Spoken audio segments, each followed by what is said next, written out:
Okay, I think we'll start this meeting. Thank you for all coming tonight.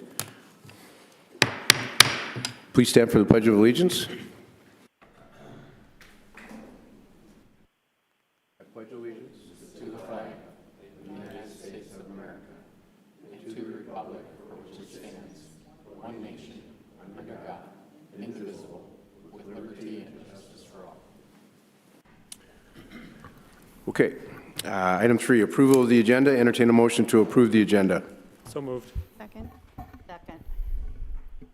And then before we do the roll, I should say ask our city clerk to take attendance so we know what's going on. Mr. Mayor, 6 council members are present this evening. Holly Chilton Byrne is joining via phone. All right. Please call the roll. Avery. Aye. Doran. Aye. Niemeyer. Aye. Specker. Aye. Chilton Byrne. Aye. Wendell. Aye. Okay, so we're going to start these interviews right away. And our first group up is the Woods, Fuller, Schultz, and Smith law firm. Please come forward.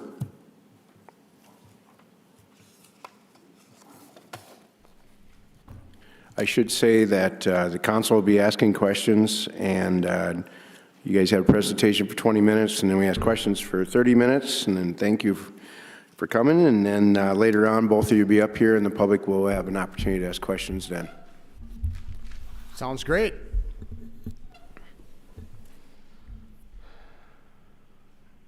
Okay, do we have a PowerPoint to turn on here? Okay.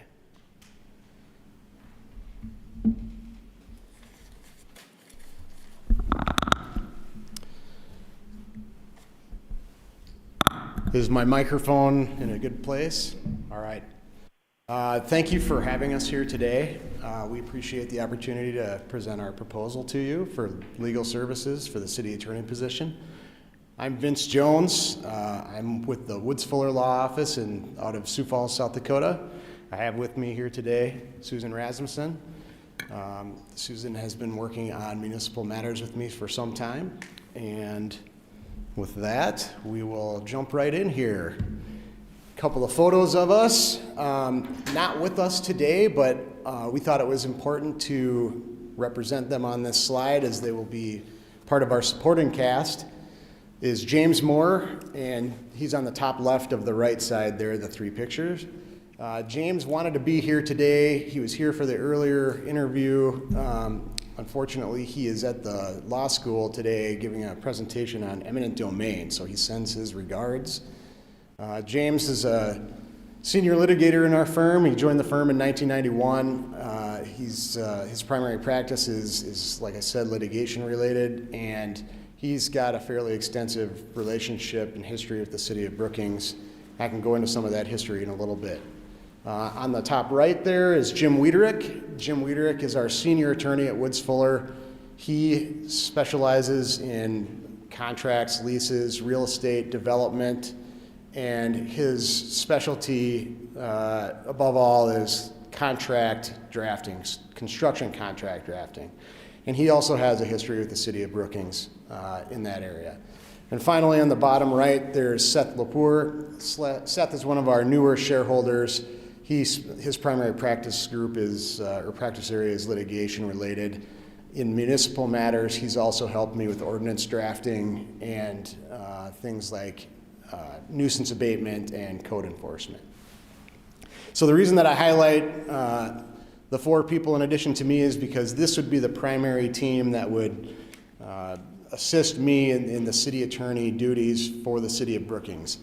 One of the themes that I'll reiterate throughout this presentation and a strength that I think this proposal brings to the city is the deep bench of experience and lawyers that Woods Fuller brings. I would be the city attorney, but I would also be able to bring to bear the assistance of all these people. And in addition to these guys, there's a number of other attorneys that have a wide array of experience at our firm as well. A little bit about our firm. We are what we call a full-service law firm. And so what that means is if you are located in our practice area, in our region, which is generally southeast South Dakota, and you have a legal need, we have somebody in our office who has a lot of experience in that area, most likely. There are some exceptions, but I think we're going to be at 48 attorneys this summer. We have lots and lots of attorneys that have lots of experience in lots of different practice areas.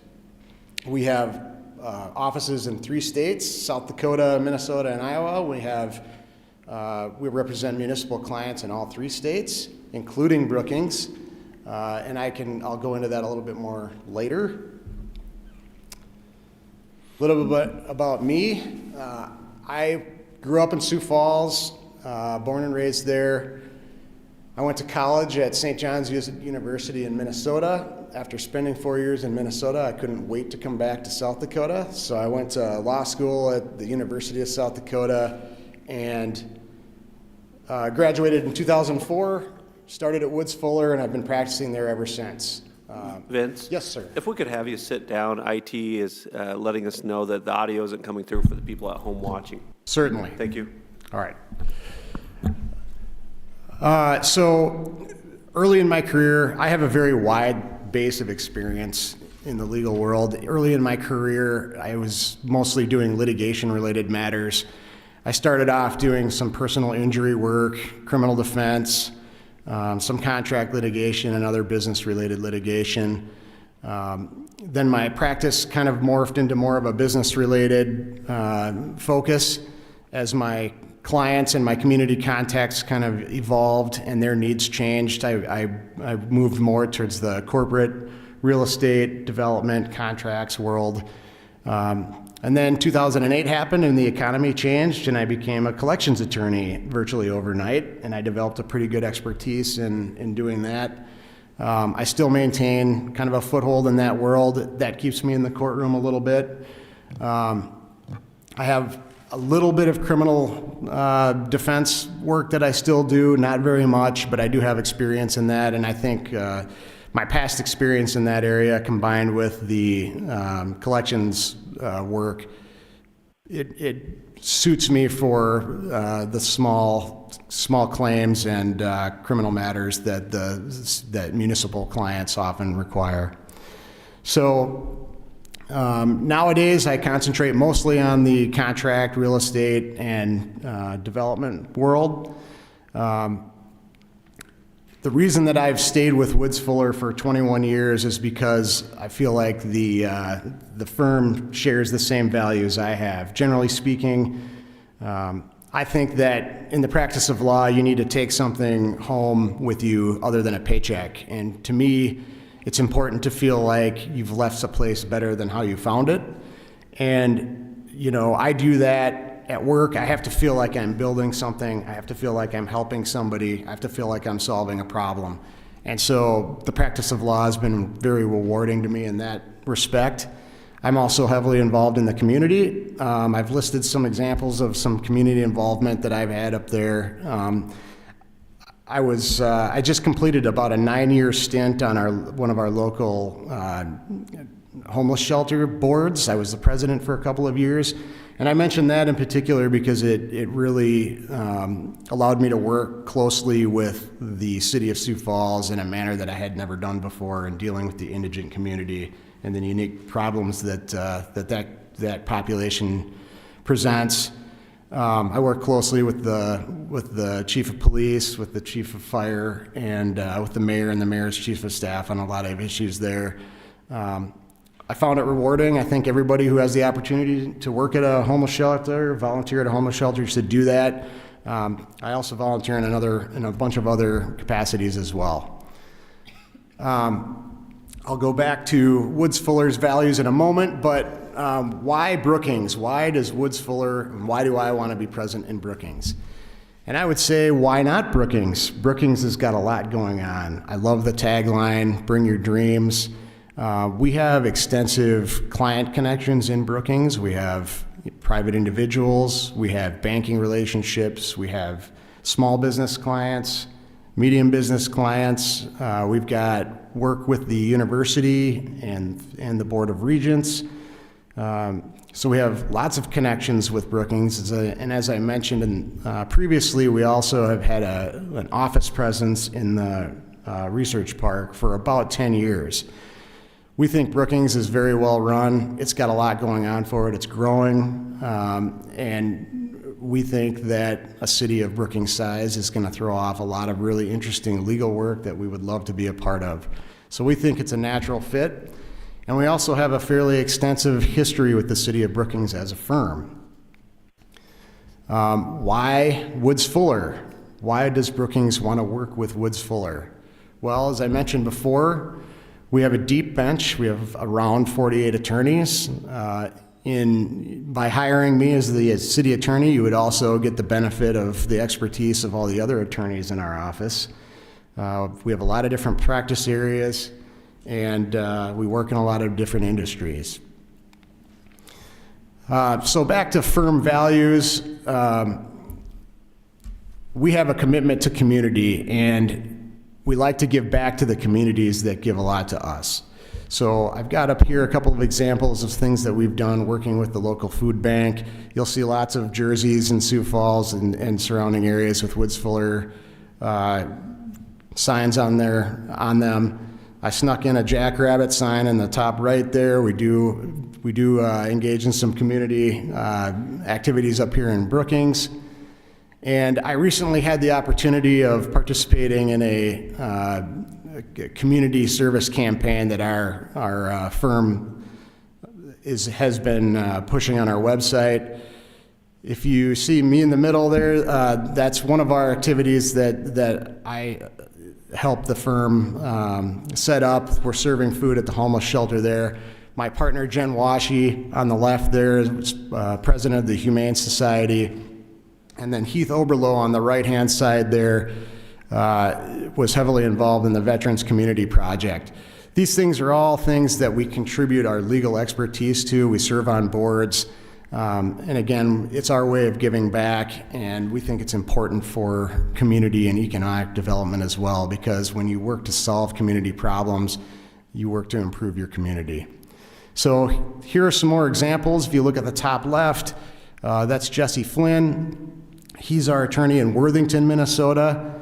We like to, we put on some community service projects in Worthington. On the far right there, we've got Micah Scroose and Amanda Baena. They're in our Sioux Center and our Sheldon offices. We do plenty of work over there. Micah is also one of our municipal attorneys. He represents several communities in Northwest Iowa. So like I said, we're already invested in the city of Brookings. We've had a presence in the research park for some time. We have a good relationship with the people there and plan on continuing our presence there. It gives us a great place to meet with people, to get work done when we have attorneys coming up here and meeting with clients. We've been a member of the Brookings Area Chamber of Commerce for some time. We're participants in the Vision Brookings 2027 effort. We have previously participated in previous iterations of Vision Brookings, and we think all these things are important drivers of economic development for the community. It's important for us to participate in them. Personally, as far as municipal law experience goes, I have been the city attorney for Marion, South Dakota for about 5 years. On top of that, I've worked through other attorneys on a contract basis. I've done a bunch of other municipal law work for many years. I can go into some specific examples of some of these things. In the employment law area, I've handled matters involving employee complaints, navigating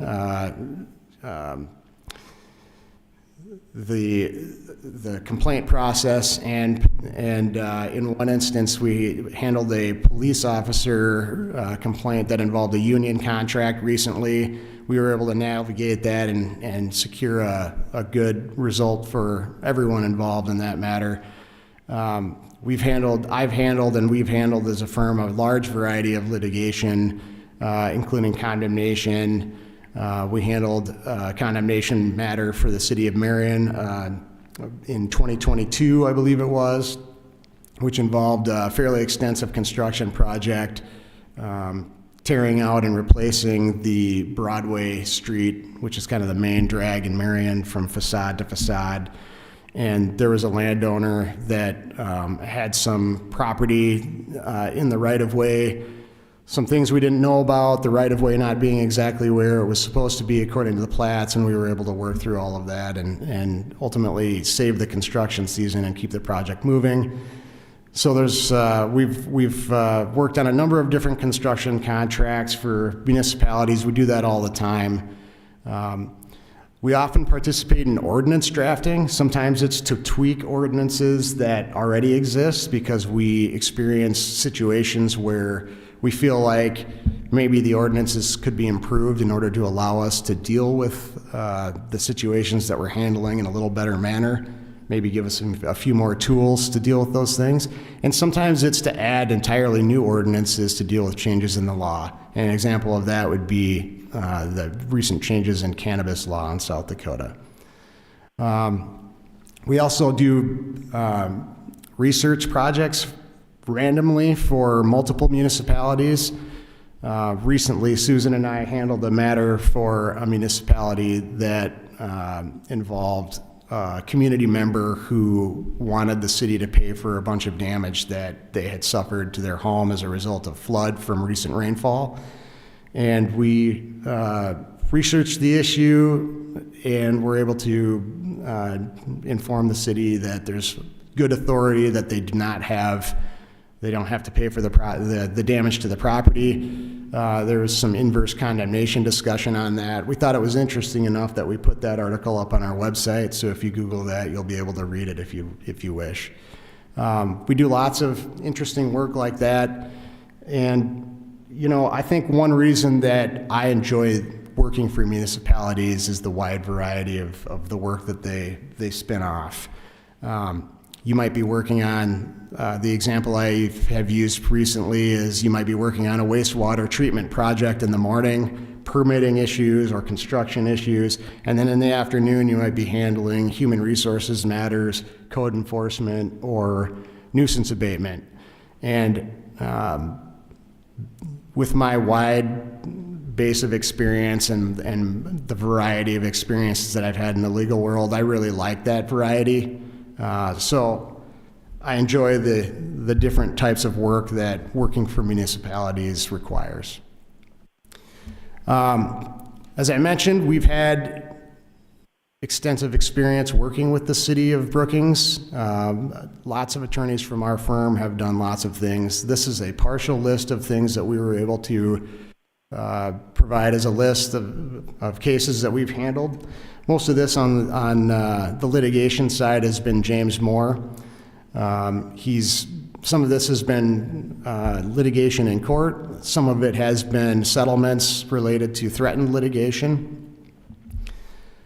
These are some of the transactions that we've worked on for the city of Brookings: construction contracts, acquisitions, sale of property. You probably recognize the Oxford House matter as a recent thing that took place and you all had to deal with. And again, a bunch of research projects. This is just kind of a representative example of the type of research projects that pop up in the municipal world from time to time. And I'd like to take this opportunity to just point out that since as we have worked with the city of Brookings, you know, much of the contact with them has come from city contacts, such as Mr. Brightsman, who our firm has enjoyed a great relationship with. And, you know, we believe that Mr. Brightsman has provided excellent legal service to the city of Brookings for decades. And we think that we've had a great working relationship with him as a firm, and we think that by working with us, we would love to continue working with Mr. Brightsman in whatever capacity he and the city would be willing to offer. His experience and his historical knowledge would be incredibly valuable to keep things moving smoothly with very little transition. So we think it would be a continuation of good service rather than starting over with anyone else. So our proposal is I would be the city attorney. The department heads that need to get a hold of me would have my cell number. They would be able to call me night or day whenever the city needs it. I would be the primary point of contact. Work would flow through me if I had anybody else do work on it, on city projects, and I would be the one responsible for ensuring the quality product. The team approach that we have allows us to be flexible, it allows us to be more responsive, and it gives us the ability to throw more resources at projects that may require it. For example, if there is a project that requires a whole lot of work in a very short period of time, we're going to be able to mobilize additional attorneys to work on projects and get things done in a timely manner for you. We do not have a minimum retainer. We don't charge a minimum monthly fee. We simply bill out on an hourly basis. So if the city has, say, a light month in legal needs, it can enjoy maybe a savings from that in that manner. We don't need to just have a minimum fee every single month. We bill out on an hourly basis. These are our hourly rates that we are proposing for the city of Brookings. They vary based on mostly years of experience. And as you can see, my rate would be $320. There are some things that are excluded from this scope of these services. It's primarily the drafting of construction contracts. Jim Wiederick is the one who typically heads those projects and has done that for the city of Brookings in the past. So his work on those matters would be negotiated on a per matter basis if the city chose to retain him. But everybody else is considered a supporting attorney and would be available under this proposal. We also have paralegals that if it's possible to perform work, we can have them do it at a lower rate. We think that it's advantageous to have attorneys that bill at a lower rate perform work for clients because it can save them money. Clients are usually happy to have that done. If you require an attorney that has more experience and bills out at a higher hourly rate, we have the ability to provide that too, but we believe that the savings that this provides is a good benefit to the clients. There are other attorneys at our firm that are not listed up here, but their rates would correspond to the rates that you see up there based on years of experience. The billing that we provide, we would bill on a monthly basis. The way that the bills appear, on the left-hand side of the bill, there's a description of the work that's provided in paragraph form. And on the right side, you have the time that was spent on that matter in tenths of an hour, so 6-minute increments. So on the left side, it might say, work on code enforcement matter with officers X, Y, and Z. And on the right side, it would say 1.3 hours or 0.4 hours or whatever the appropriate time would be.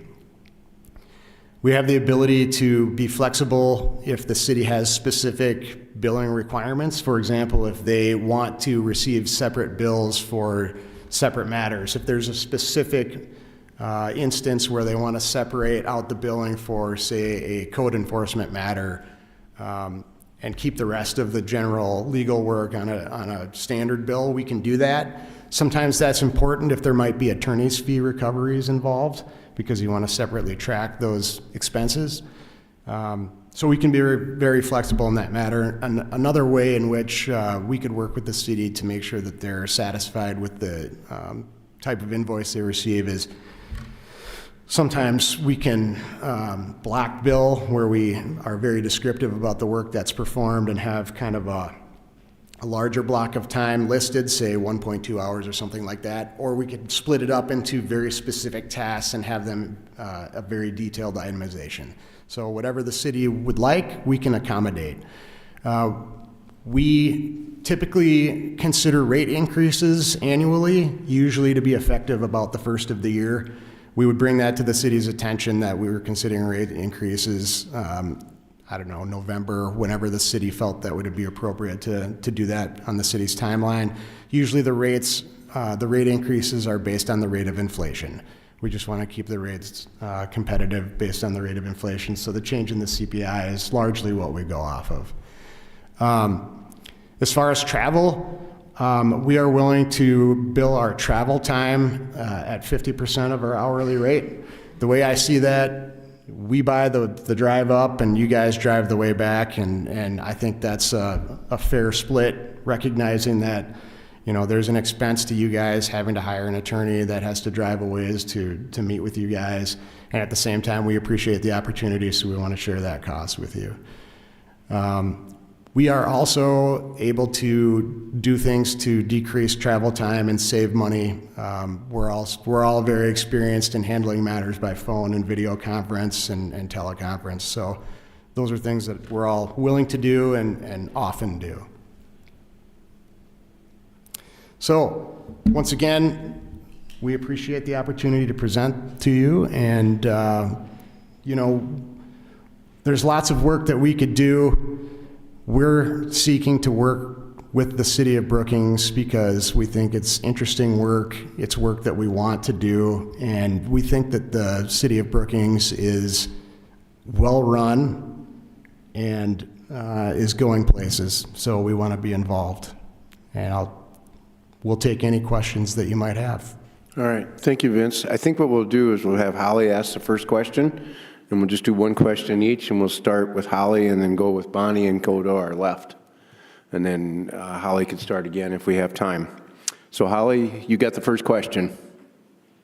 Well, thank you very much. I guess my first question would be, what accomplishments in your career are you most proud of?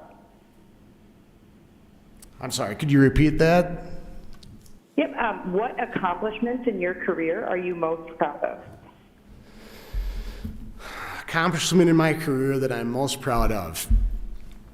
You know, I would have to say that I mentioned that giving back to the community is really important to me, and I really love what I do for a living, and I really like helping people, and I really like the relationships that I'm able to make doing that. But I think the things that I'm most proud of is working on that homeless shelter board for 9 years was extremely rewarding. And the breadth of experience that I had in dealing with lots and lots of things during my legal career really helped me to bring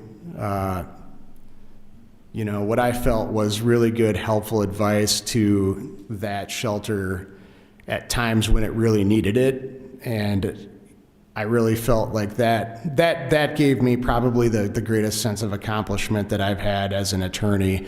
You know, the last 5 years have been very interesting. COVID was a very interesting time for all of us. And as you can probably imagine, a shelter like that, it was an especially unique experience. So a lot of times it felt like crisis management, and I felt like my legal skills were able to, that they really helped navigate that for the shelter. So that's what I think that's what I find to be most rewarding.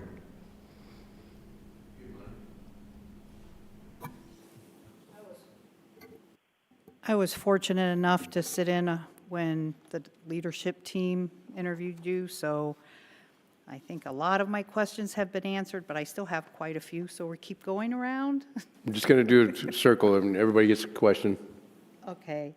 What experience do you have in terms of dealing with regulatory state organizations like DANR, for instance?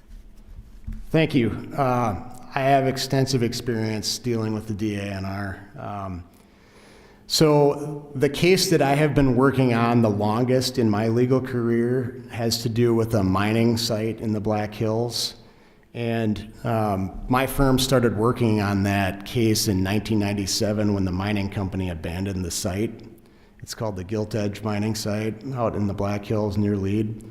And it's on the Superfund list. And we've had to navigate many, many different things on the state and on the federal level, regulatory level related to that site. And it kind of comes in fits and starts. Recently, there's been a lot of interest in the price of gold and what goes on in old mine sites that may have gold in them still. despite the fact that they might be incredibly contaminated. Ultimately, that mine site has had millions and millions of dollars spent on it, covering up and installing a remedy on what is the reason it was a disaster is because the rock was sulfide rock, and so it becomes acidic, and when it's exposed to oxygen, it becomes acidic, and then water falls on it and leaches heavy metals out of the rock, and that contaminates the water source. So I'm still working on that. I worked on it today. I worked on it the day that I started. It's been really interesting because people like Governor Janklow were involved in it, and I've worked with a lot of people at the DANR on it hand in hand. I've been to the site many times. So I've got a lot of experience doing that.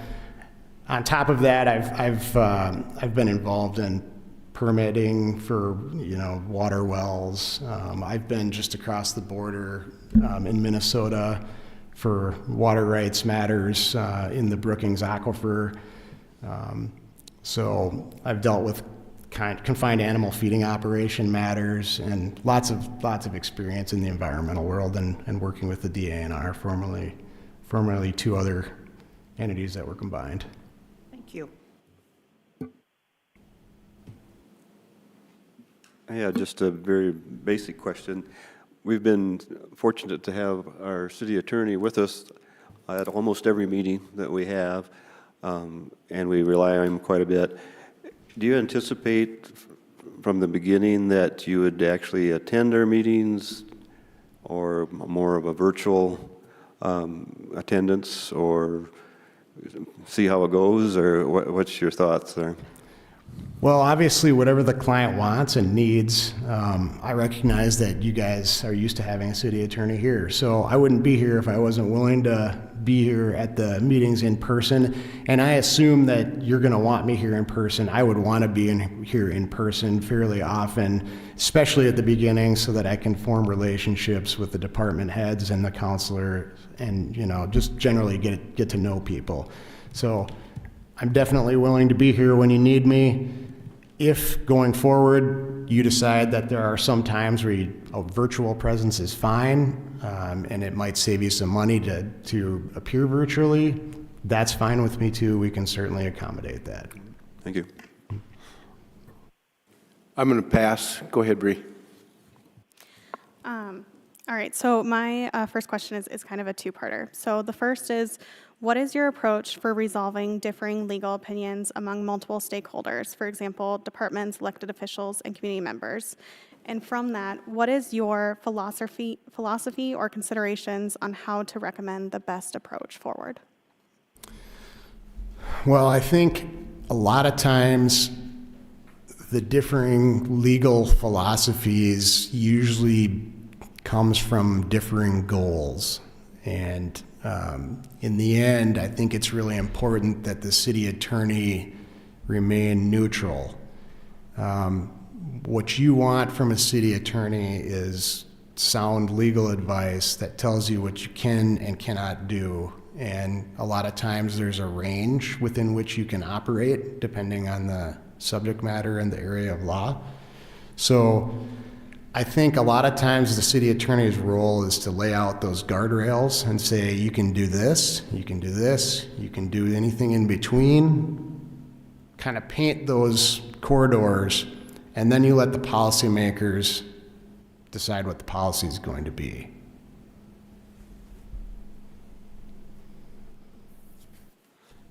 Vince, my question is related to your communication style. How would you describe your communication style with elected officials, with staff? And then thinking about yourself in a public meeting, I think an important role of our city attorney is sort of ensuring that the public understands, what is informing decisions we make or where guardrails exist in the law. So think about the different stakeholders and audience members. What communication style do you use with those groups? Well, I think it's a different communication style for each audience. Generally, when people ask me what my communication style is, I usually say direct. I find that it's most efficient to be very direct. I think it's refreshing when people know exactly where you stand. And I think as a city attorney, where you stand, going back to the neutral philosophy is, hey, I'm here to show you what the guardrails and what the corridor is. It's your job as a policymaker to decide what you want as a policymaker and then work with other policymakers to see what view is going to prevail. Now, if we're talking with department heads, it tends to be a little bit more of a, personal interaction as opposed to a public forum.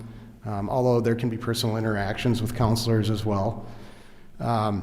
So, you tend to get to work with those department heads, in my experience, a little bit more. You get to know them maybe a little bit more on a personal level. But I still think you need to maintain that neutral personality. It's kind of apolitical. This is what the law says, and, here's what I need to let you know in order for you to do your job effectively. When it comes to members of the public, I guess it's not often that in a forum such as this that I would be explaining legal matters to members of the public. Usually it's, me explaining to the council what they might do in a certain situation. But there have been times where I have been asked to interact with members of the public about certain matters such as nuisance abatement, ordinance enforcement, or, for example, they believe that they're entitled to some sort of relief from the city that they may or may not be entitled to. And I think it's important in those situations that, A, you're informative. People want an answer. They don't want you to beat around the bush and tell them vague things that don't answer their question. If you can't answer their question, you tell them you can't answer their question and you tell them why. But again, I think it's important dealing with members of the public, once again, to maintain that neutrality. And when you're, a municipal client is different than another type of legal client because you are a governmental agency, a governmental entity. And so you're kind of held to a higher standard. You need to kind of use padded gloves when dealing with the public. You have a big stick that you can wield at times, but that doesn't mean you should wield it all the time. Obviously, you have to tell your client what their options are, but I guess to bring it back to communicating with members of the public, I think it's important to just be very calm, tell them the information that they need in a good civil manner, make sure that they get the answer. May not be the answer they're looking for, but they get an answer. Okay, Holly, next question. As I'm sure you're aware, there's a lot of times when there's questions about conflict of interest, whether that be a conflict of interest for a city council member or for maybe you yourself as the attorney. So how would you go about identifying a conflict of interest, and what would you do if there was one present? Thank you. Well, I'll address the question about conflicts of interest for attorneys first. It happens all the time. We have an established program at our firm where we do a conflicts check before we take on any new client or before we become adverse to another person or entity. Generally speaking, that involves running the identifying information like the names involved through software that searches our billing software and our document management software to identify whether anybody's represented somebody for or against the people involved. And then if there's a problem, then we have to communicate about it. So a couple of different aspects of that. In the municipal world, maybe a real life example might be there's a zoning enforcement matter adverse to a specific citizen. When it becomes apparent who that citizen is or who that entity is, we run that information through our conflict management software, through our system, and see if there's a hit. If there's no hit, no conflict, then we're fine. But if there is a hit, then we have to dig a little deeper and see what it was. Maybe it's somebody that we had been adverse to in the past. Maybe it's somebody that had been our client in the past and is no longer a client. There are rules of professional conduct that govern whether or not we can continue to be adverse to that person or work for that person. There are waivable conflicts, and there are conflicts that are not waivable. If it's a waivable conflict, we'll communicate with the city, with the appropriate person, and find out if the city is willing to waive a conflict of interest in a certain matter. By the way, this goes both ways. If we have a client that becomes adverse or has, say, they're entering into a contract with the city of Brookings to do something, we would have to seek a waiver from the city in order to do that, a waiver from both parties.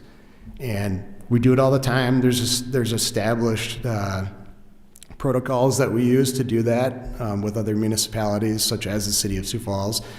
In a firm the size of ours, all those other attorneys' conflicts are imputed to us. So if one of my partners has a conflict with the city of Brookings, it's, her conflict is my conflict. So we have to deal with this very often, and we're used to doing it. So if there's a conflict with the city of Brookings, a legal conflict, we might try to seek a waiver. If it's not appropriate or if it's not possible, then we just simply can't do the work, and we tell the city and or the client that we can't work on it and they have to find other counsel.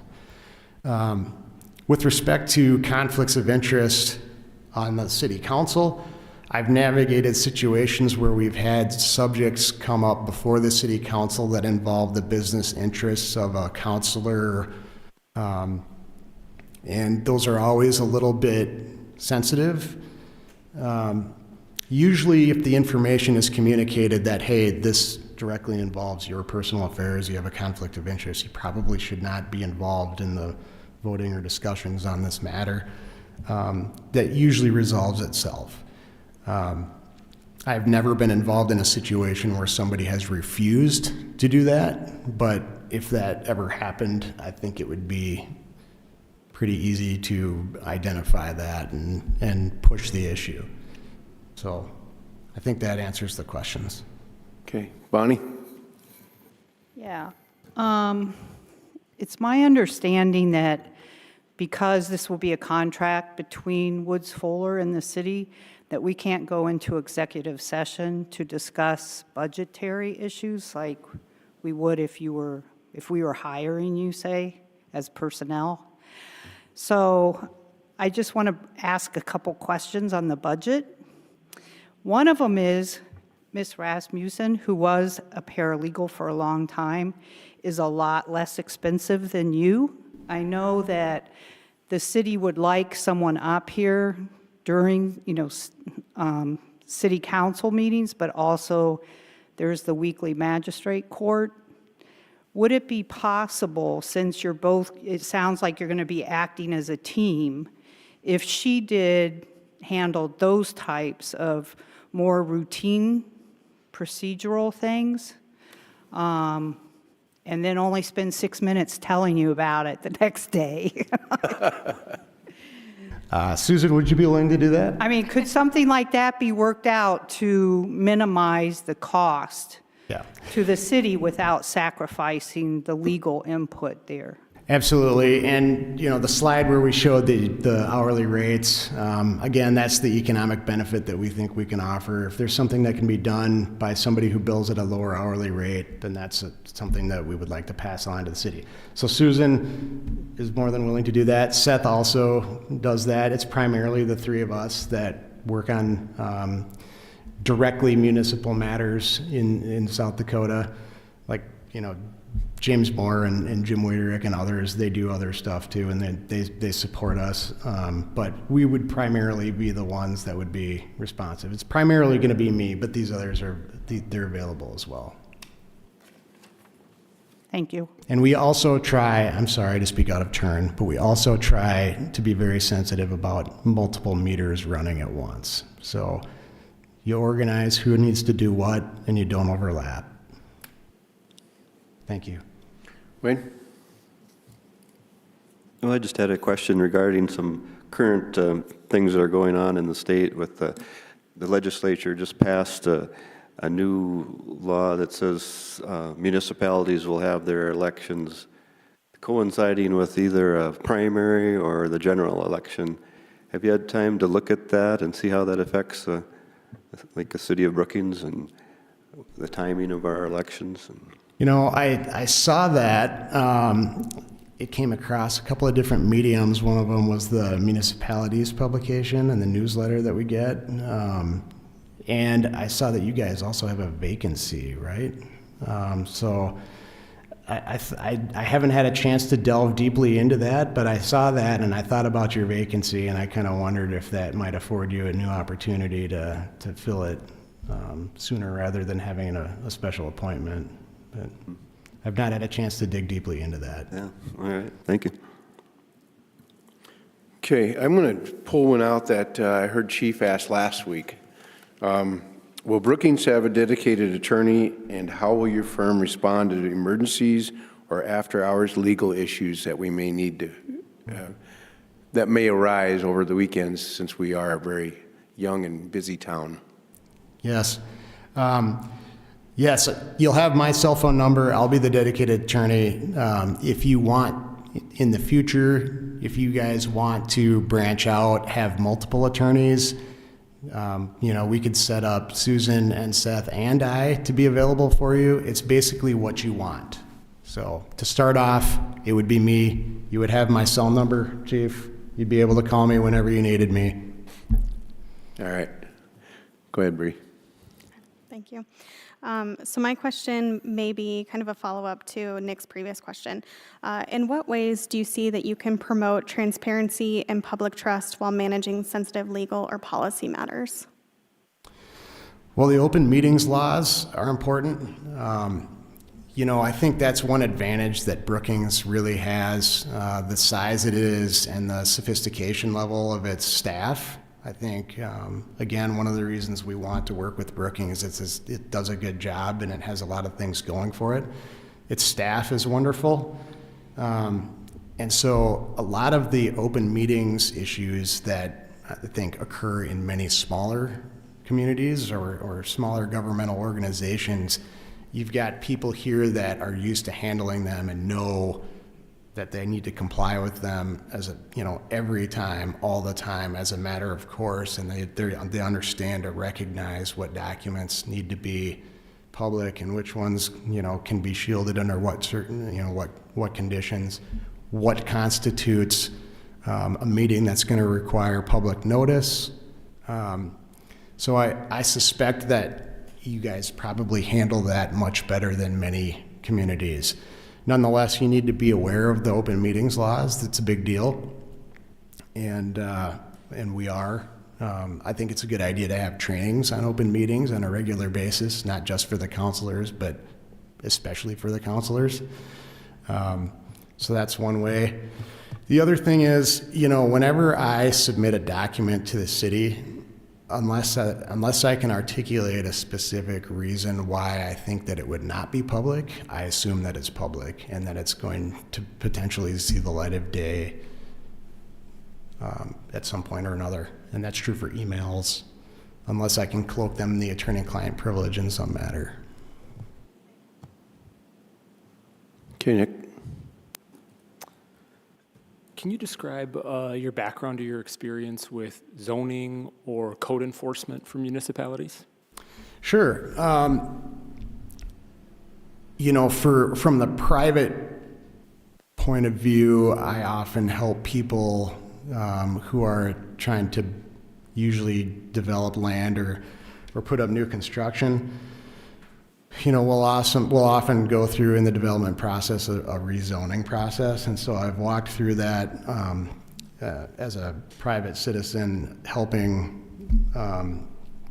private clients get those zoning changes approved. As a municipal attorney, usually the context in which that happens is somebody's doing something in their home or business that's not allowed under that zoning designation. And so, usually the process that they walk through is, well, can I rezone? Or can I get a conditional use permit? Or can I get some sort of special exemption? And so most commonly, that's what we end up doing is we end up, well, what's the zoning designation? Here are the permitted uses. Here are the special conditional uses. And we just, come to kind of harken back to your previous question. That is an example where I have had to speak with private citizens, face to face, is to explain to them what is and is not allowed in their zoned area. So, thanks. Okay, I'm going to ask the last question. Is there a question that we haven't asked tonight that you really want to answer?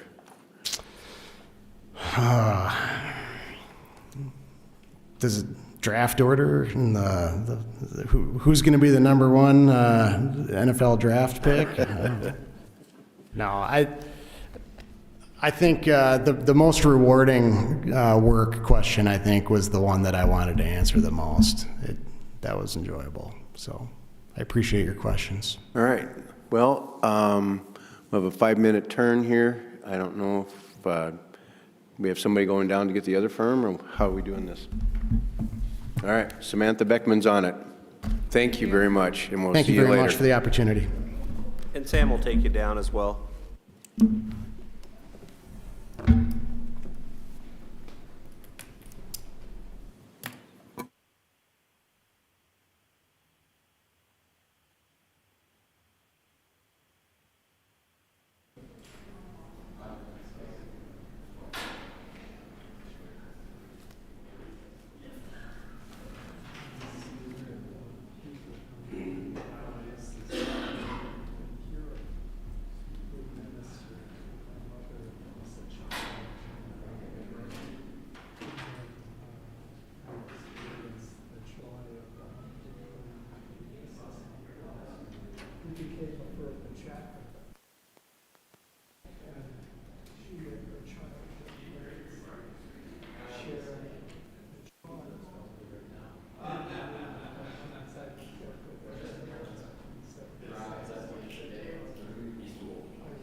Holly, I just want you to know we're going to get started here, and we'll let the Cutler Law Firm get started here with their presentation, and right after that, we'll do questions. We'll probably get 2 questions per person in a round robin, and then from there, we'll take a break for the other law firm to come up here, and if there's any public questions.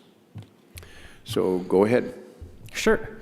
A few of you are familiar faces from last week, and I'm going to try to condense things a little bit and a little less origin story and storytelling to get you a little more information about the firm for everybody that hasn't heard from us yet, and what we can offer and what some of our experience is. Just to start out, to introduce myself, my name's Nate Shane. I'm from Sioux Falls, South Dakota. I'm a partner at Cutler Law Firm. I did spend time in Brookings. I graduated SDSU in 1999, spent a leisurely 5 years here, and it's always exciting to come back to see how much things have changed since that time. Moving on, the firm. At a high level, we are one of the younger, larger firms in the state of South Dakota. We have 20 attorneys. We've only been around since 1994.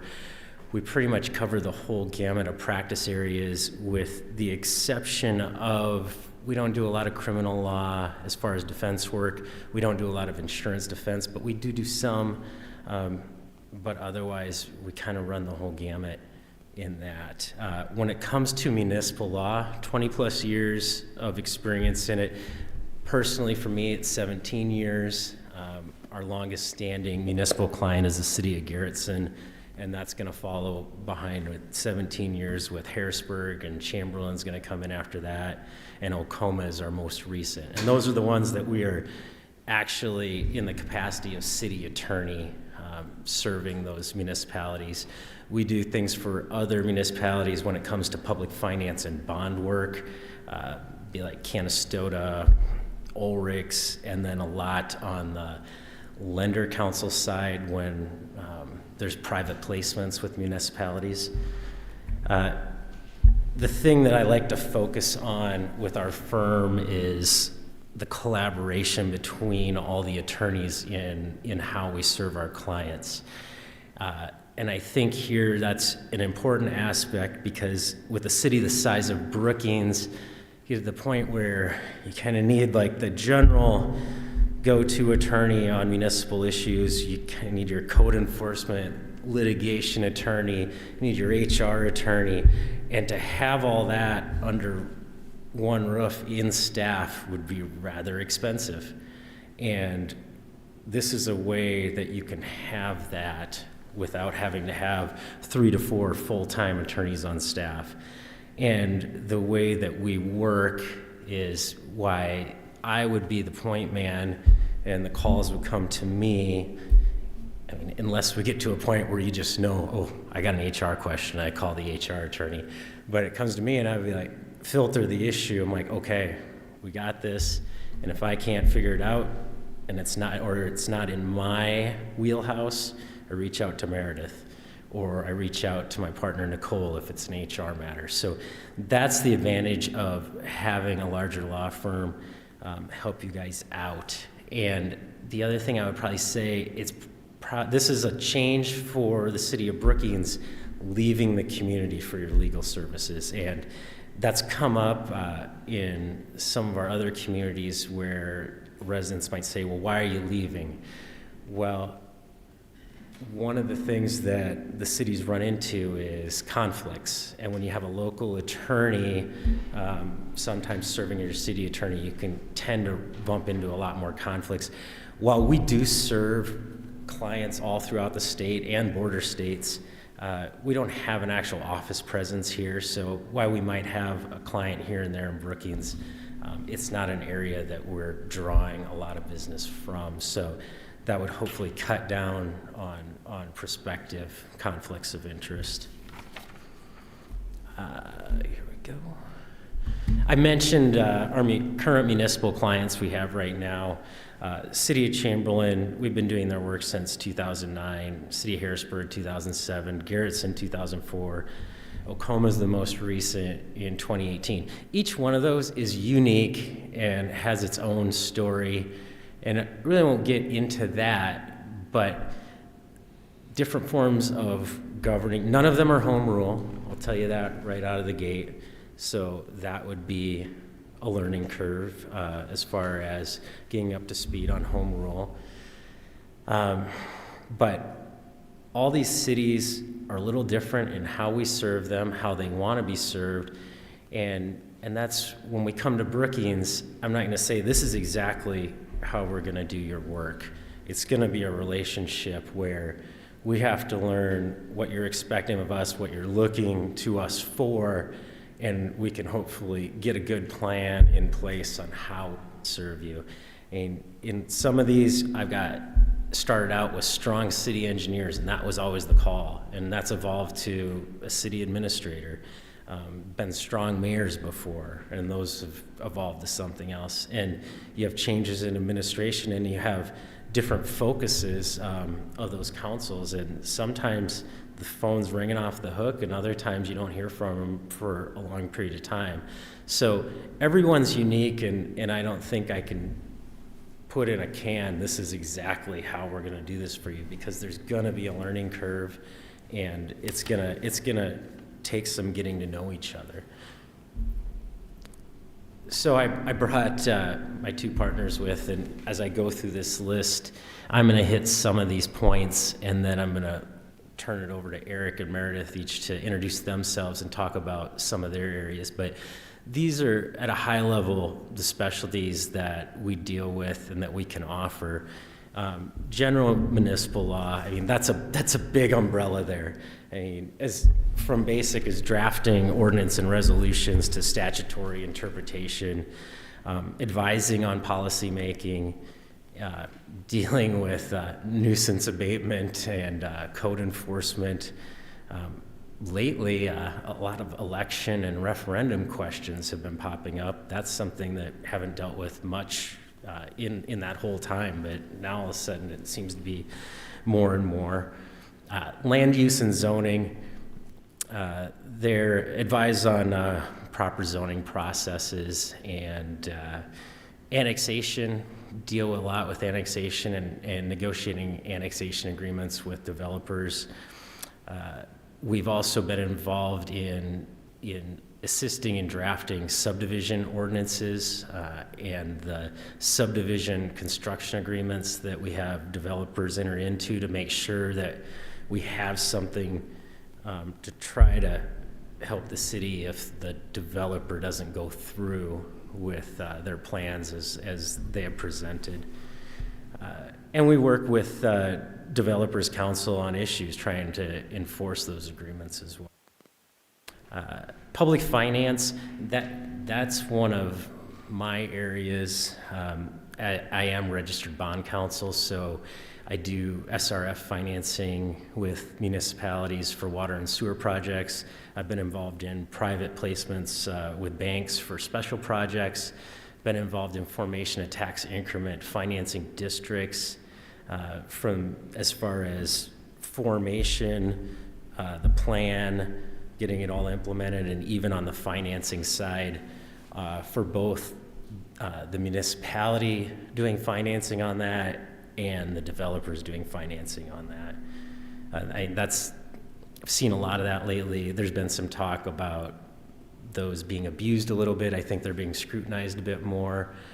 So that's kind of an ever-evolving area there. I've done some work on business improvement districts and also cost recoveries under that finance category.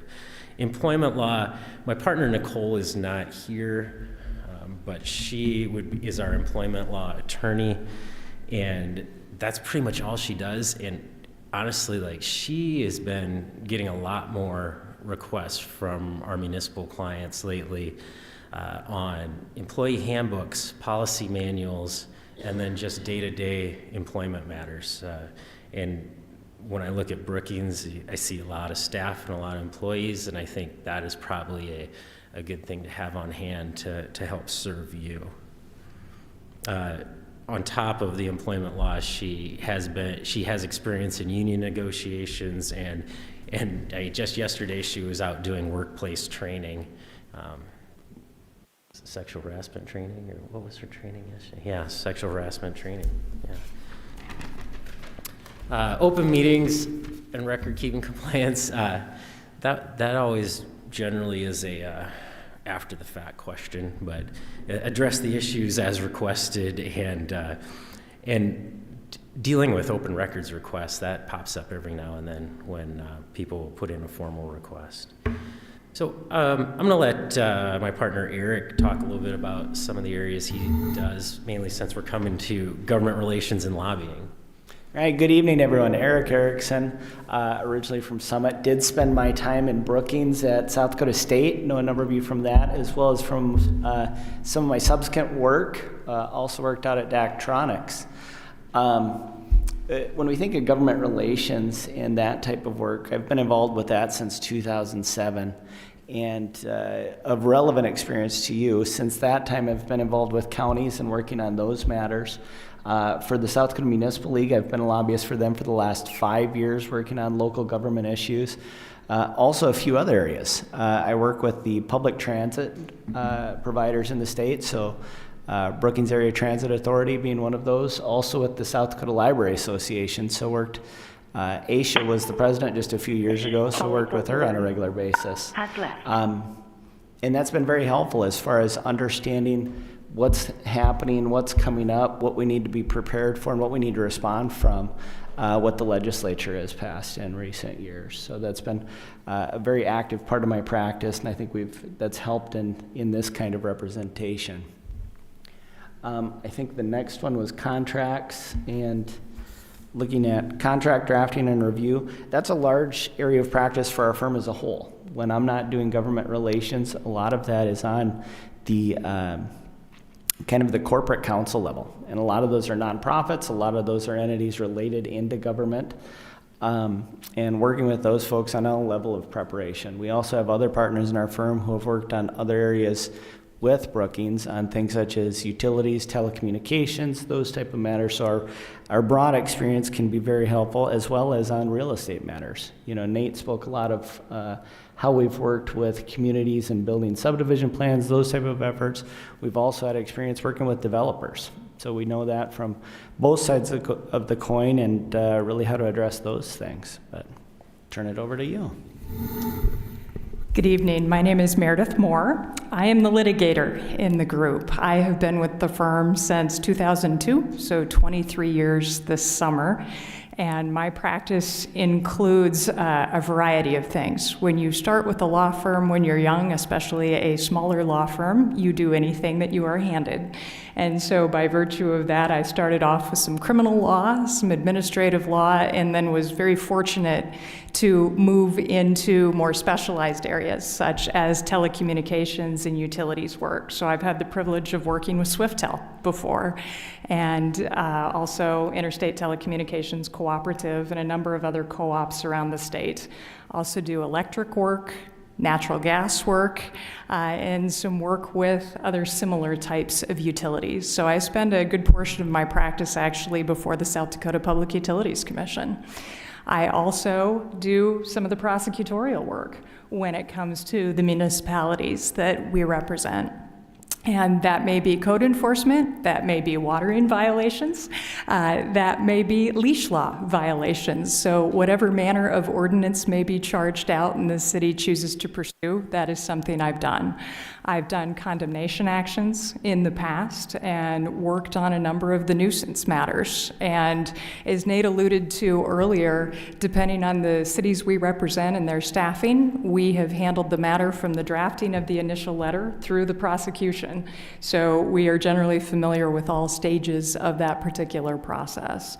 So I think one of the benefits ultimately of the relationship that the three of us have, as well as the other folks who are not here tonight, is we recognize that each one of us has an area in which we focus and in which we can provide service. And when we can't, we look to the most appropriate person to assist, and we wouldn't have that person involved, but for the fact that we trust them to be the best person available to you. So in that regard, it is not uncommon for me when I am working with Garrettson, to the extent it is a purely contract issue, to walk down the hall to Nate or some of my business partners and vice versa, when they are looking at a matter that may involve some litigation or simply some risk assessment, or those unfortunate situations that you anticipate might go downhill. They regularly come into my office, and we work through those particular issues. And I know in visiting with the larger group last week, when we had that opportunity to get to know some of your folks and really hear about some of the issues, I know that you're looking for some different ways to potentially attack some issues, whether it's on the prosecution side of things or the development side of things. And that's something that we all try to work through with our own clients too, is how do we best serve your needs? And we want to communicate with you as effectively as possible so that we meet and exceed your goals. Thanks, Meredith. I'm just going to run through some of the other people in the firm that we consider applicable to some of the practice areas that aren't here. Ryan Taylor, one of our partners, he is heavily involved in telecommunication. He's done some work with SwiftTel before and ITC. And so he's really good when it comes to those sort of matters. One of the questions that was brought up in the RFP is conflicts, and we do represent Interstate Telecommunications Cooperative, but I do believe Ryan's already appeared in front of you and gotten a franchise that's good for the next 10 years, so I don't think it was very contentious, so I think we're good there. Nicole, I mentioned Nicole. This is Nicole. She is our employment law HR attorney, and that is pretty much all she does. And so she's a great resource when it comes to employment law questions. And then Matthew, he is a new up-and-comer that we have focused on public administration, and this is a guy that we would probably have shadow a lot to get very involved down the line, so you have another resource and just another ear to reach out to in the event somebody isn't there. Wanted to get through that quick so we could leave more time for questions, because I think we got a little long-winded last time. So I'm gonna turn it over to you guys now. Thank you, Nate. We will not have Holly. She had to leave. I think she had had a concert tonight, so she forewarned us on that. And I think we'll start from the left and go right, and Nick is going to take a couple of the questions that Holly had. Okay, thank you, Mayor. Yeah, Councilor Tilton-Burn had to hop off the phone, but she shared a question with me she had asked, so I'll start with her question. This question, really any of you can answer. I think it was directed at Nate, but she was curious, what professional accomplishment are you most proud of? So, while it isn't municipal law, it's related to that. The public finance and bond work, that's a very special practice. You need to work your way into what they call the Red Book, because you need to be in that in order to write qualified opinions for municipal bonds. And through my development over the years and connections and that, I was able to get qualified and into the Red Book to where I could be bond counsel for municipalities. And it has started to piggyback with my municipal law practice, but initially that was just something I would do, was be bond counsel for municipalities. And now it's kind of a supplement as a city attorney, is like, hey, you don't have to go outside for this work. We already have it. We can do your bond work in that. And so that was one of those things that there's only a very small handful of attorneys in the state of South Dakota that do that. Otherwise, you got to go to the cities to get registered bond counsel. So that's a big one for me. I don't know if you want to hear it from everybody or just me. Okay. Thank you. Okay, Your now own I get question, to ask Nick? one of my own? All right. Okay. Nate, tell us about your communication style. I think both with elected officials and staff. And I think something else we see real value in is our city attorney's ability to communicate legal information to members of the public or in conversation in public meetings like this. Just talk some about the style you bring to that work. So I don't know if it's obvious, but I don't do this on a regular basis. My communities are generally if something's on fire, they call me. So being present at every meeting, if that is what is asked, which we would certainly do, it is different, but I adapt pretty easily to speaking in front of a group and the public in that. So I don't know if I have so much of a style. This will probably come up later in questions, but one thing that I say about giving legal opinions in a public setting is that, well, don't do it when you're put on the spot, because there's so many things that can be involved in giving that legal opinion. You have to understand who your client is and who you're serving. In this case, in that case, I would serve the city and the city answer to the city manager and the city council, and that's who I'm advising and giving the advice to. You have members of the public asking questions. Well, they are not my client, and so really at that point I'm a conduit to where, okay, I understand your concern, I get it, that's a valid concern, let's go back and figure this out, as opposed to trying to spout off right on the spot, because I think that puts you in a corner and when you might not have been able to sit down and think through all the issues, because you've got, you can open up a statute book and there might be a statute right there, but there could be like 3 or 4 cases interpreting that statute. And I can guarantee you I don't know that off the top of my head, and most attorneys don't. So I like to take in all the information, process it, and I'm going to work with staff because that's who I'm advising to help make the policy decision. I don't make the policy decision. I can help come to that policy decision, but I'm not the elected official. I'm not the staff. So, Bree? Thank you. So this may be very similar in your answer to Nick's question, so anything you'd like to add? It's kind of a two-parter. So what is your approach to resolving differing legal opinions among multiple stakeholders, for example, our city departments, elected officials, or community members? And from that, what is your philosophy on how to recommend the best approach moving forward? It is a little bit of overlap here. But I do tend to think getting everyone in the room together helps, unless that gets to be too contentious, and then obviously we need to separate. At the end of the day, I'm not the elected official. So I advise, but they ultimately have to make the policy decision. I can tell them what the law is, and if you're going to get sideways with the law, but at the end of the day, it's not my decision. So the best I can do is get all the facts from all the parties involved, give a legal analysis, and then if you're talking about a case where you've got multiple departments that are at odds, then I do probably have to step in as a bit of a mediator. But once again, that's if that's what you're asking me to do, because I am serving at the will of the city. So. All right, I'm going to pass on this one. Go ahead, Wayne.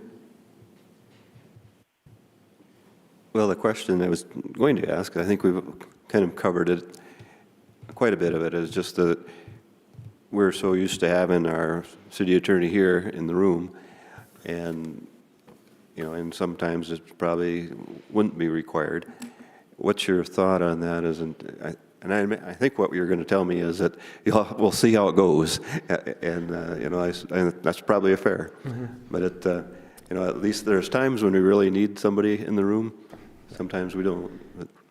Yeah. So with my existing clients, rarely at meetings, it's by request. Mm-hmm. I recognize that you guys have history and are used to having your city attorney at your 2 meetings a month, and we recognize that. And if that is what you want from us, that is what we'll provide. But it's also one of those things where maybe you decide, well, now that we've switched to somebody that can walk from the office to the chambers, to somebody that's driving up from Sioux Falls, maybe we only do it once a month. Maybe we phone it in. Maybe we only deal with it when we know there's a hot button issue. I mean, that is going to be something for the city and staff to decide what they want from us, and we can provide it. But we can make sure that there's, if the requirement is we want you here for the city council meetings, we'll have somebody here. Mm-hmm. It's just none of the municipal clients are the same, and each one requires a different level of service, and this would be what we provide for you based on what you want and what you require. Sure. Okay, thank you. Bonnie? Yes, can you talk about experience with regulatory agencies such as DANR, the state ones? That would be a Meredith question. Yes, we apologize, try to prevent the feedback here. Yes, I work regularly with the Administrative Procedures Act, with state agencies as well as with federal agencies. So we do work with DANR. Our office does work for the Southeastern Council of Governments. So on a regular basis, we are facilitating various grants, looking at different projects that they might be looking at. Eric represents Minnehaha County Water, and so we're involved in some of those issues right now. So when it comes to the various administrative agencies throughout the state, we have worked with them at a good level and usually have very good relationships with the assistant attorney generals or other staff attorneys that those folks have. And I think, as with everything, the most critical thing is to know to whom should you be communicating and then have a good relationship with those folks, because they are the ones who can open the door for you to make sure you reach the right person and who can also provide answers to questions when needed. And so as a general matter, I would say that over the last 20 years, there are very few state agencies we haven't worked with, whether it's in the capacity of the utility side of our practice, the litigation, or otherwise. Okay, Nick? Okay, I'll start with another question on behalf of Councilor Tilton Byrne. You've spoken a little bit about conflicts of interest or lack thereof. How would you identify and address conflicts of interest that either you all might have or that a member of the city council might have, and you need to advise them on how to approach it? Well, when it comes to council conflicts of interest, I mean, by statute, the council kind of polices itself, and you're supposed to bring those up to council. And then the council can vote on whether they believe it's a conflict. That's by statute. I'm going off a statute there. Maybe your home rule address is a little different. I would have to look at it. But as far as conflicts with the law firm, it would come up in a case where you're dealing probably with like a developer or a business or something like that. And that's pretty obvious to me, because you'll come to me and say, hey, we have an issue with X. And I can run that through our conflict search at work, and we know that, I mean, almost instantaneously. And if it's one of those conflicts that cannot be waived or dealt with, like say that it's X, but they're not asking for any representation by council, we could ask if the parties are comfortable that I continue with the city there. If it's not, then that's a case where everybody's got to get new counsel. And we do have other attorneys in town that I am very comfortable with that have experience in municipal law, that when it comes to a conflict like that, I'm comfortable referring that out to. And that would be something that you would have to vet as well to see if you're comfortable with that. And we obviously could not represent X in that matter as well. We would have to step away totally on that particular matter. Right, I've got one more. Can you describe your experience with like zoning or land use issues with municipalities? And code enforcement matters too. So Meredith, do you want to talk about code enforcement first? Sure. Okay. Some of the code enforcement process depends on our client. There are municipalities for whom I have started the process myself in terms of writing the letters, doing some of the initial inspections to determine whether an issue exists, and communicating with that individual. With others, oftentimes the process starts with the code enforcement officer for the city. I am given a heads up as to the issue, and then to the extent that things do not improve, then I step in and get involved, whether that might be in the instance of a house that has needed to be condemned, then moving that through the process, ultimately presenting that to the council, seeking approval before we do so, and then filing it with the court. We've certainly obtained inspection warrants before for purposes of investigation, and that's one of those areas where it's fantastic to have good relationships with judges because you can email them and ask for those sorts of assistance. And I think generally speaking, in most communities, regardless of size, you always try to approach the issue in a way where you're consistently applying the rules across everyone. You're trying to do it in a way that's constructive and productive so as not to make an already difficult situation worse. But you also have to be firm in ensuring that you're achieving the result, because otherwise what, of course, people notice the most is inconsistent application or believing that someone is getting away with something when they shouldn't be. So we've run the gamut, again, from the very start of the process to the actual litigation as it relates to that, whether it's the more minor issues, whether it's condemnation, whether it's road issues, all of those sorts of things. And in the past, we've certainly had some situations where we've literally run to the site ourselves and posted notices when it has come up in that way, because some situations, unfortunately, arise as an emergency, and that's where you have my cell phone number. You give it a call, and we deal with it, regardless of whether it's 9 o'clock on a Monday or 11 o'clock on a Saturday night. We handle it as best we can, move it through, and obviously keep everyone apprised. And I think the other thing is, to Nate's comment earlier, some of these things are policy decisions. Ultimately, what do you want to see? What are your priorities in terms of enforcing the code? And what do you think will not create problems within the community as far as being a ticky-tack issue or something along those lines? So we always try to work and identify what your priorities are and how we can apply that consistently across the board. And going back to zoning, land use and zoning, I see that more, have pretty good city engineers that I work with, and most of the time their questions come up on a ordinance interpretation issue where they'll call me and, does this fit? And we'll talk through it to see if it fits. Recently on zoning, questions on procedure and if everything was followed, and then just dealing with a referendum on a zoning amendment right now that failed. Well, no, the referendum succeeded, the zoning change failed, I guess would be the proper way to say that. And now we know we're going to be dealing with a what now question after that election. So that's some of the things we do on the zoning side. That's all I got there. All right, Bree? Thank you.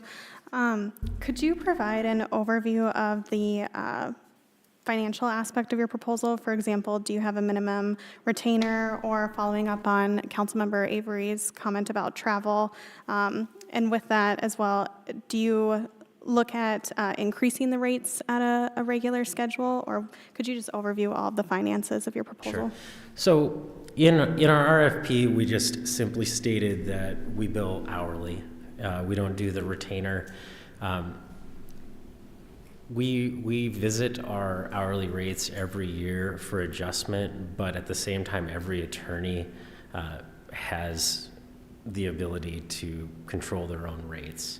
And so when you're dealing with the municipal clients, they like to have something a little more certain. The other thing I would say with the travel is we're not going to charge you the full hourly billing rate to drive up here and back. I don't have anything in the proposal, but I'd say that's a negotiated point where it's like, pay for the trip up, but not the trip back. That would be an option. But right now in the proposal, all I have is we bill by the hour. I have the current rates. but we're open to discussion on fine-tuning that as far as travel time, travel reimbursement. Anything else I'm missing there? That's it. No, I think that's it.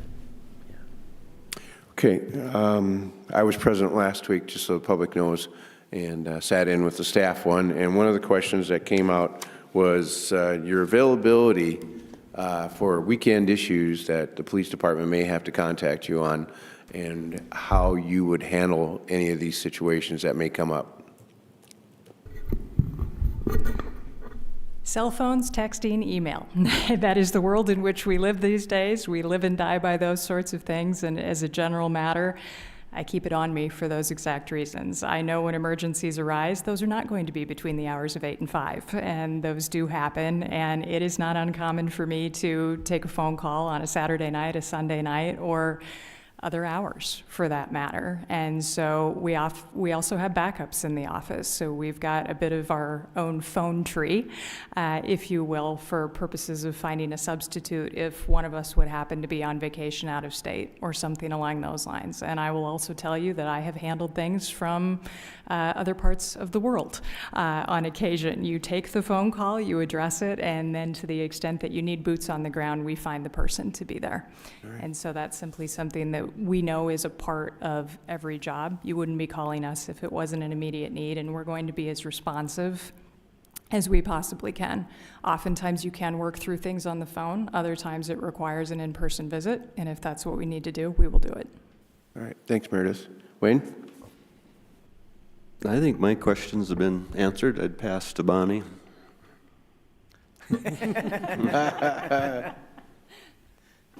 Mine was too, but I found another one that's kind of a little maybe off the wall.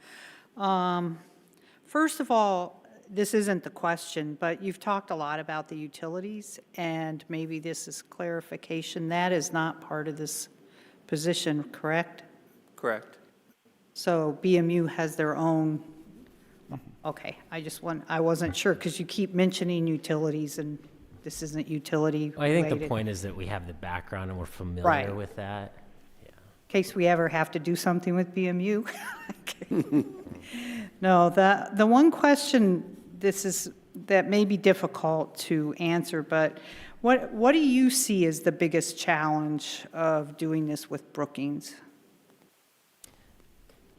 Providing the services? Mm-hmm.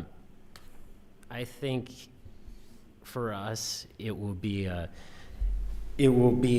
an adjustment because our other municipal clients are a little bit more low-key, and I might be making assumptions here, but my assumption is that there'll be quite a bit more demand for services to the city of Brookings than maybe we do with other municipalities. And I don't know if I call it a challenge, it's a change and it's an evolution of the practice is what it is.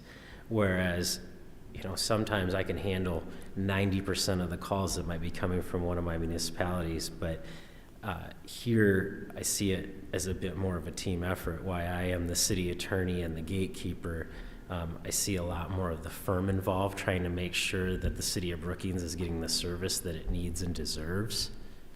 So it's just a change is what it is.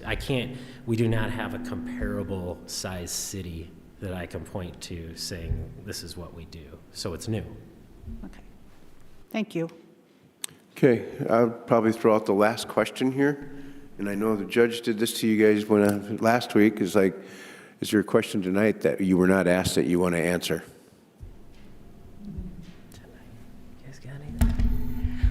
One of the things I always wonder about, and part of what I value about my municipal clients in particular, is being able to have a conversation with them and understand what's your focus, what are you looking toward doing.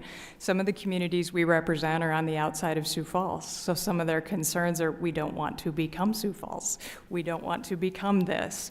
And so for me, it's always that question of what are your goals and where do you see your attorney fitting into that, and how do you think that we can best communicate with you to ensure that we're meeting your needs, because you've got multiple departments, multiple individuals, and we always want to know that we're talking with the right person we're focused on the right area at that time, and we're never seen as perhaps being elitist with one individual or another within your city umbrella. So in that regard, I think for us, it's always, what are your goals? Where do you see your needs being the greatest? And how can we communicate most effectively with you to assist you in that regard? Because I think what we do, to some of the questions that were asked earlier, it's about communication.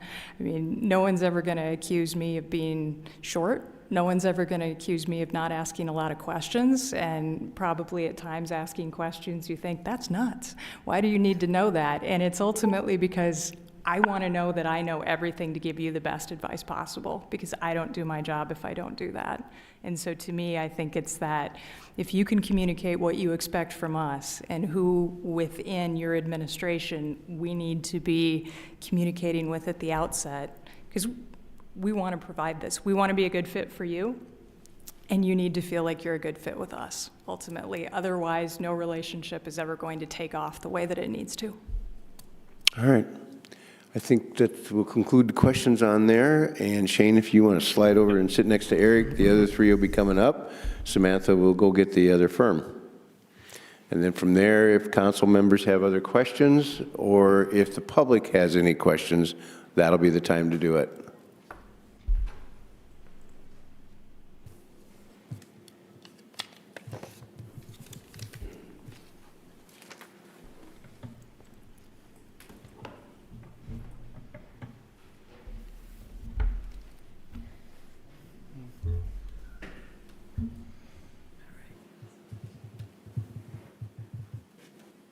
Mr. Wendell?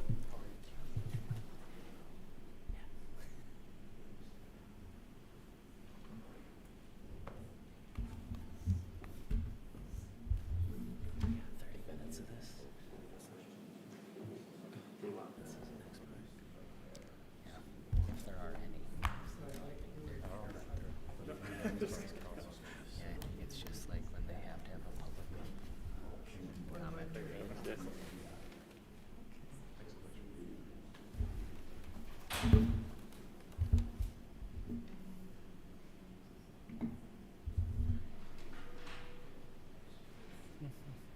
It's nice chambers.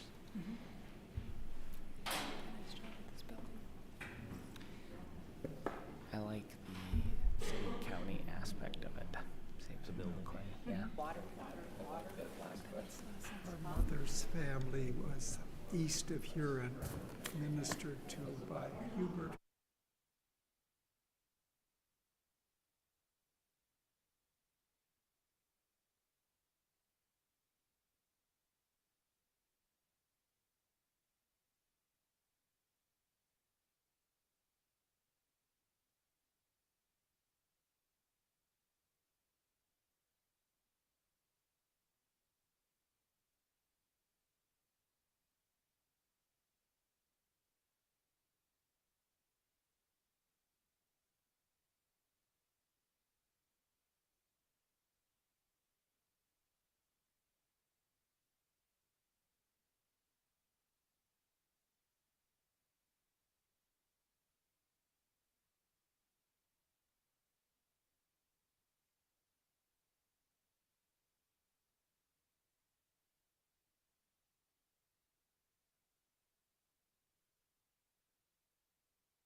I thank you both for your presentations and answering our questions. We do have some members from the public. If they're interested in asking any questions, now is the time. Please come up to the mic and ask your question, sir, and we'll give the law firms, both of you, opportunity to answer the question. I'm from a family that was outside of Huron when Hubert Humphrey was a pharmacist. Much in the spirit of our pharmacists locally becoming civic leaders. And just a question of how do we encourage, at a time when Hubert Humphrey is going to be honored up at Minnesota this fall, the encouragement of all peoples to become involved, participatory in dialogues that may be an alternative to more formal action, to reduce disputes and help find innovative solutions. And I'll stop there. I'll give each law firm an opportunity to answer the question. Woods Fuller, since you did your presentation first, go ahead.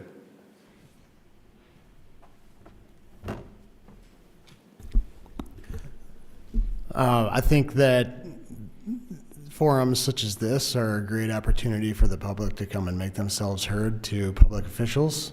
And I think it's wonderful that people are willing to attend and listen to these things. They're important issues, and we should be able to discuss lots of city activities in this type of a forum.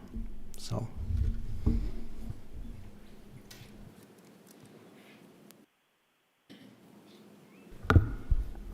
Good evening again. You know, I think that's a topic that's near and dear to my heart, and that's where I spend most of January through March, is representing local citizens groups, often the city councils through the municipal league. And so I think that's a key part of public service, obviously, is the opportunity to go listen to the public, take input, and look at how we can address the various issues impacting the city.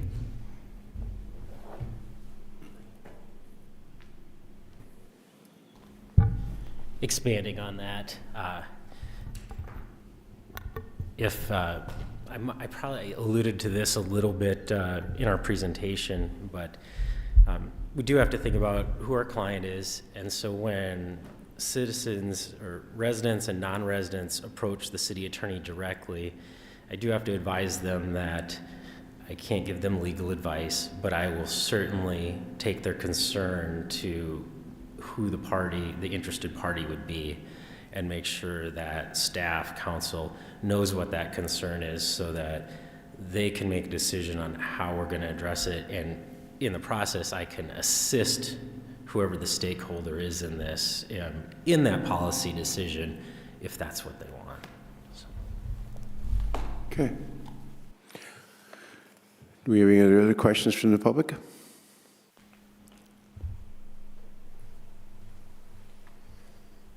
Please state your name and address, sir. Hi, I'm Craig Jorgensen. I'm from Aurora. I just wanted to first thank you all for being here. We really appreciate your time. I was curious if either firm could address potentially in the ever polarizing political situation we find ourselves in these days. Do you have any examples or maybe some guidance you would give the city council if we found ourselves in a situation where maybe preemption were involved, where there is a state or federal level law or that contradicts a local ordinance, or the city wishes to pass something that either the state or the federal government doesn't agree with?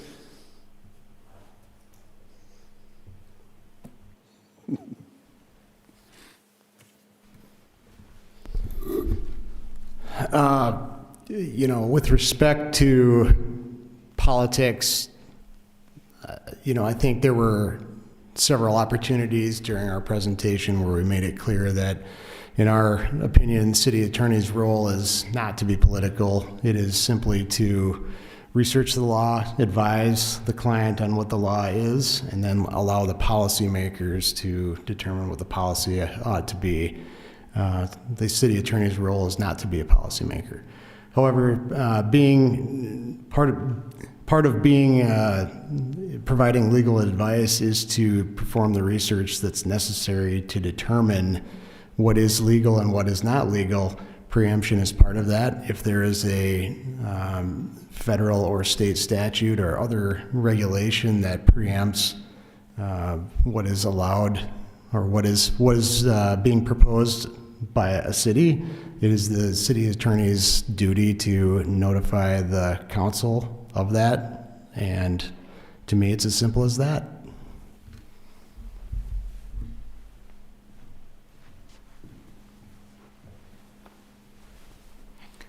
Vince is correct in that regard. Ultimately, our job is to know the law, understand the law, and advise as to the law. And there certainly are many examples these days of the tension between federal government, state government, municipal government. And some of it comes down to identifying the needs and making sure that we give the people to whom we are owing our duty all of the information necessary to make an informed decision. And it may not always be the answer that you want to hear, but ultimately it's our job to advise with regard to the law, what that is and what the potential risks are, and to try to do so in a way that ultimately allows good communication between the levels and also works within a system as a whole, because I think everyone these days wants to avoid creating more conflict and ultimately find a way to work together. And one of the things that we're oftentimes tasked with is taking a look at ordinances versus new state laws and trying to figure out if those state laws and those city ordinances may in fact be in conflict with one another, and then developing a new path forward to ensure that we're doing things in a way that makes sense and that's respectful of existing law and also respectful of community members. And I think you're seeing that more and more. And so the idea is to promote consistency and apply the law as written, and to do the necessary research to make sure we get it right so that you can make good decisions. All right. Stephanie, did you have a question?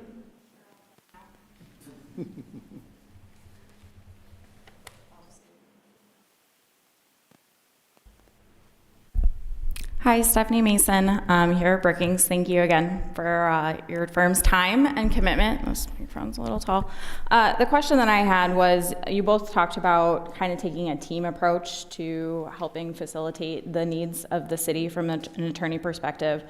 Can you describe or talk a little bit about how you maintain like a cohesive narrative, not only with specific cases, but really the municipality, over time, and just some of the climate and environment that can kind of come up with some of those conversations? It sounds like there could potentially be different representation at meetings or in cases and things like that. And then will there be any financial implications to the city as you convene and bring information together? I think I'll have Cutler answer this one first.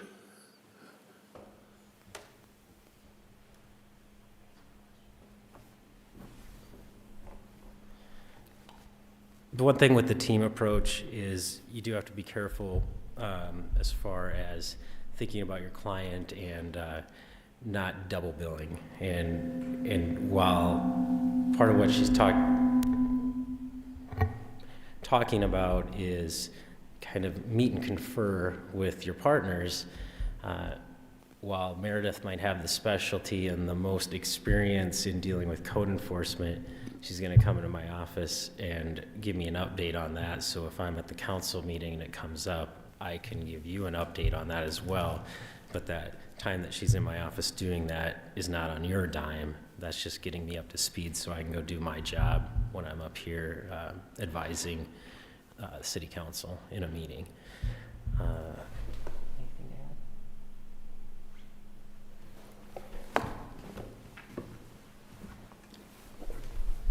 You know, in my experience, there's a real benefit to that too, especially when we look at things like HR issues, where you've got a person that focuses on it. They don't necessarily have to spend as much time researching in the books and getting after that. That's part of the real benefit we have in the collaborative nature of getting the right person to address it. The other thing we've done with our clients is we want to make sure that you're comfortable with the number of us. In those events that someone happens to be absent, that you're comfortable, if Nate's not there, calling me, calling Meredith, calling some of our other folks, that we can be quick to respond with the right people and the right answer.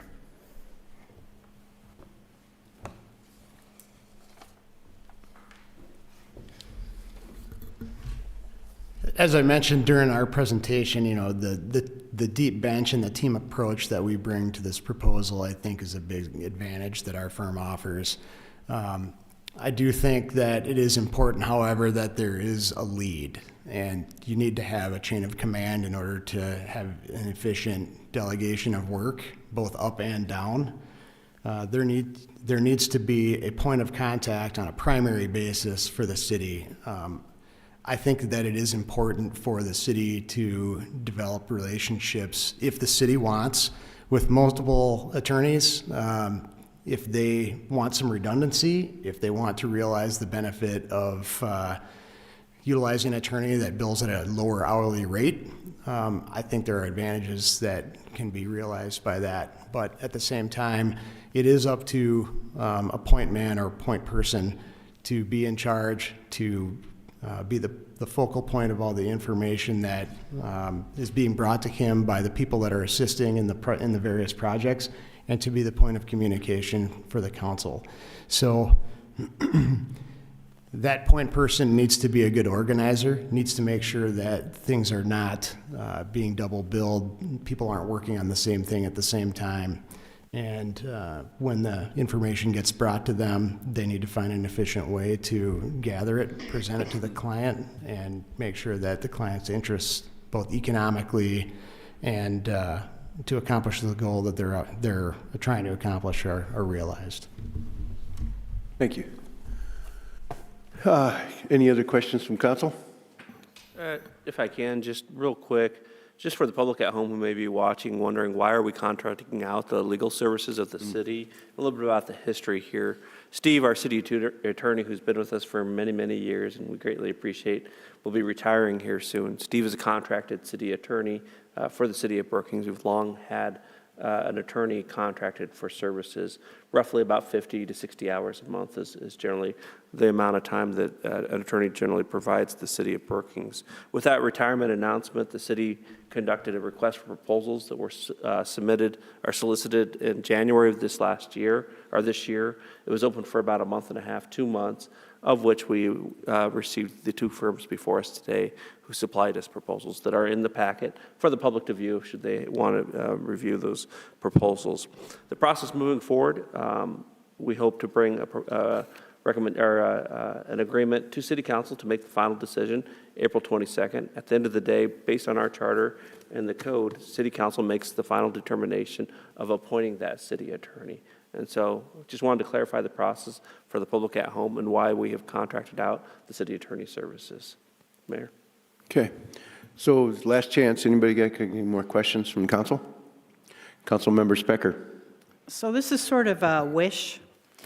If the council can somehow convince Steve Britzman to just attend the city council meetings and handle the procedural issues that come up, which is mostly what happens with the city council, is just, do we have to have this as an ordinance, or do we take this vote next week, or whatever?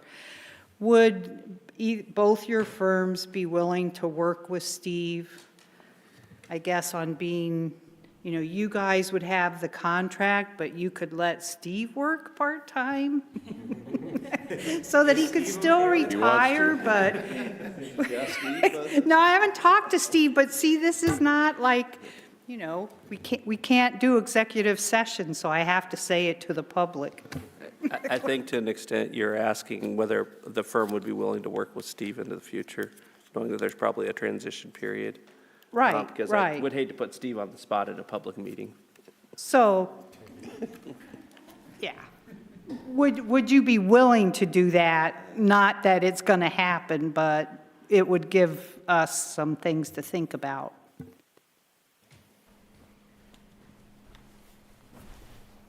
I don't know what Steve's retirement plans are, but I'm certainly hoping that if we were selected to provide services, that there would be some overlap at least to help get up to speed on things. I mean, whether that is our lunches or meetings or whatnot.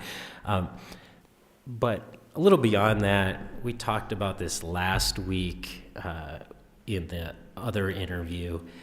we always look for ways to best serve the client. And just as an example of something kind of similar to that, down in Lincoln County, in another municipality, we're looking at a bigger push towards city ticket enforcement, where there never really wasn't one before. And in that case, we reach out to the state's attorneys to see, because we're in Sioux Falls and the courthouse is in Canton, so there's some distance there. So it makes some sense where on Mondays, when they're having initial appearances in Mag Court for tickets that have been written, having a relationship with the state's attorney to sit there and just go through the pile of tickets, as opposed to us sending an attorney all the way to Canton. And then if it doesn't get pled guilty at that point, then we step in and then we do that work. So that's kind of an example of where we've tried to partner up to try to make things better and more efficient for a city. So it's not exactly, but just an example.